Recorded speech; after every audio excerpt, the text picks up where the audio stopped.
2020 a été une année exceptionnelle pour les spécialistes du conseil en innovation. Malgré le choc du Covid-19 sur l'économie réelle, leur chiffre d'affaires devrait progresser assez sensiblement selon nos premières estimations. Il faut dire que les entreprises innovantes ont été plus nombreuses à solliciter des financements publics face à la crise sanitaire pour tenir le choc. Les dispositifs de soutien à l'économie lancés par le gouvernement ont également fourni des leviers de croissance supplémentaires. La généralisation du télétravail a aussi permis aux cabinets de conseil de poursuivre leur activité lors du grand confinement. Mais cet effet d'aubaine pourrait être de courte durée selon l'étude Xerfi Precepta, car les activités de recherche privées vont inéluctablement pâtir de la crise à un moment donné. Des champions de l'innovation comme Nokia ont déjà annoncé une restructuration de leur activité de R&D en France. L'après 2020 s'annonce donc plus chaotique pour cette profession, confrontée par ailleurs depuis quelques années à un essoufflement de son marché. Il y a trois raisons à cela. Premièrement, les dispositifs publics dédiés au financement de l'innovation sont largement arrivés à maturité.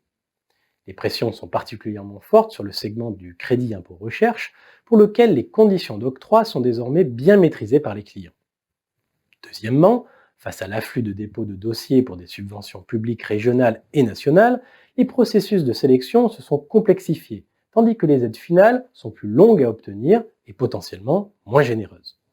Enfin, le caractère immatériel des innovations de services peut être plus difficile à valoriser que des innovations industrielles, ce qui complexifie la tâche des professionnels du marché. Au-delà du tarissement de la demande, les acteurs spécialisés doivent aussi croiser le fer avec de nouveaux compétiteurs. Professionnels du droit et du chiffre, cabinets d'amélioration des performances d'entreprises comme Layton, ou encore pôles de compétitivité et CCI qui proposent à leurs membres des services d'accompagnement pour mobiliser des aides publiques. Pour espérer préserver leurs performances d'exploitation, les spécialistes du conseil en financement de l'innovation travaillent à enrichir leurs promesses de valeur. Et cela passe d'abord, pour nombre d'entre eux, par le développement d'une offre intégrée, soit autour de l'innovation, à travers par exemple des services de conseil en management, du conseil en stratégie ou en optimisation fiscale de l'innovation, à l'instar de FI Group ou de ABGI Group, soit autour de l'ingénierie des financements publics comme Ariad ou Sogedev.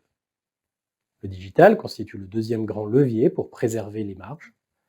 La maîtrise des outils digitaux est d'autant plus cruciale que le numérique constitue aussi une sérieuse menace pour les acteurs traditionnels du conseil en financement de l'innovation, car il favorise l'émergence de nouveaux business models plus compétitifs fonctionnant sur une large part à partir de ressources technologiques plutôt qu'humaines.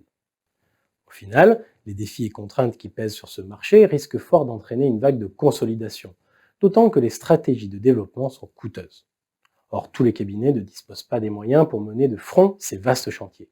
Le jeu concurrentiel est donc encore amené à évoluer.